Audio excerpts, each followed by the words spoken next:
চৰকাৰ গুৱাহাটীত ফ্লাইঅভাৰ বনাই তৎপোৱা নাই। তেওঁলোকৰ গোটেই চকু গুৱাহাটীৰ ওপৰত ফ্লাইঅভাৰ বনোৱা। আৰু সেই ফ্লাইঅভাৰ ৩-৪জন ডাঙৰ ঠিকাদাৰ আৰু মুখ্যমন্ত্ৰী যিহেতু নিজে PWD বিভাগৰ তত্ত্বাৱধায়ক হিচাপে কাম কৰি আছে, গোটেই চৰকাৰৰ ধ্যান তাতে। আৰু সেইকাৰণে মই বিভিন্ন সময়ত কওঁ যে আমাৰ অসমৰ মুখ্যমন্ত্ৰী ফ্লাইঅভাৰ মুখ্যমন্ত্ৰী। ফ্লাইঅভাৰ বাহিৰে একো তেওঁলোকে কৰিব পৰা নাই। আকৌ নিৰ্বাচনৰ সময়ত কয় ডাবল ইঞ্জিনৰ চৰকাৰ, ৰাজ্যত বিজেপি, কেন্দ্ৰত বিজেপি, কামখিনি ভালদৰে হ'ব। কি কাম হৈছে আমি নিজে দেখা পাইছোঁ। যোৰহাট মাজুলী সংযোগী দলং প্ৰায় 4 মাহ বন্ধ। বেছি দিন হোৱাই নাই কাম আৰম্ভ কৰা। বন্ধ হ'বলৈ আৰম্ভ হ'লেই, ৰিটেণ্ডাৰিং আৰম্ভ হ'লেই। আকৌ ৰিটেণ্ডাৰিং কিমান বাৰ হয়? আমিতো যোৰহাট এই শিৱসাগৰ ফ্লাইঅভাৰ পাৰ্টটো আমি দেখা পাইছোঁ জাঁজিত, তো 4 বাৰ 5 বাৰ ৰিটেণ্ডাৰিং হৈয়ে থাকে।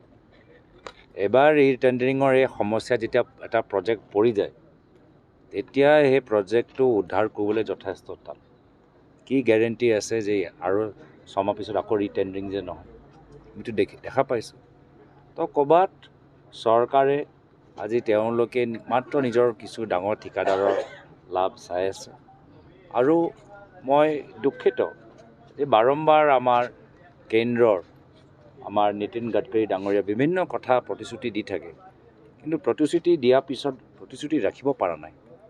অলপ দিন আগতে তেওঁ সদনৰ ভিতৰত ক'লে যে যোৰহাট শিৱসাগৰ জাঁজি সংযোগী আমাৰ এই ফ্লাইঅভাৰৰ কাম, এই 4 লেনৰ কামখিনি ফেব্ৰুৱাৰী মাহত সম্পূৰ্ণ হ'ব। মই চেলেঞ্জ কৰি ক'ব পাৰোঁ যে সম্পূৰ্ণ নহয়।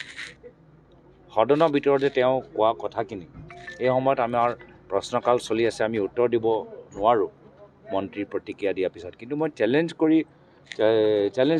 কৰিব পাৰোঁ যে ফেব্ৰুৱাৰী মাহত মন্ত্ৰী মহোদয়ে কোৱা কথাখিনি নহয়। আকৌ ফেব্ৰুৱাৰী মাহত যেতিয়া বাজেটৰ অধিৱেশন হ'ব, আকৌ আপোনালোকে চাব, আকৌ 6 মাহ তুলি দিব। মই নিজে জানো, এটা সময়ত মুখ্যমন্ত্ৰী হিমন্ত বিশ্ব শৰ্মা ডাঙৰীয়াই কৈছিল যে যোৰহাট শিৱসাগৰৰ কামখিনি ডিচেম্বৰ মাহত হৈ যাব। ডিচেম্বৰ যেতিয়া নহ'ল, তেতিয়া কেন্দ্ৰীয় মন্ত্ৰী কৈছে ফেব্ৰুৱাৰী মাহত হ'ব। এতিয়া ফেব্ৰুৱাৰীত মই অধিৱেশনত যেতিয়া সুধিম বাজেটৰ ছেশ্যনত কি হ'ল, ফেব্ৰুৱাৰী মাহৰ কোৱা আছিল, আকৌ কিবা নতুন ক'ব। তো সেইকাৰণে মই বুজি পাইছোঁ যে ক'ৰবাত চৰকাৰৰ দায়িত্ব থকা মন্ত্ৰীসকল, মুখ্যমন্ত্ৰীসকল ক'ৰবাত নিজৰ ব্যক্তিগত লাভ আৰু যাৰ লগত ব্যক্তিগতভাৱে তেওঁলোকৰ চিনাকি আছে, বন্ধুত্ব আছে, বিজনেছ আছে, সেইসকলৰ কামখিনিয়ে কৰি আছে। যিকোনো খবৰৰ বাবে যোগাযোগ কৰক 7099017330 লগতে 7099017110 নম্বৰত।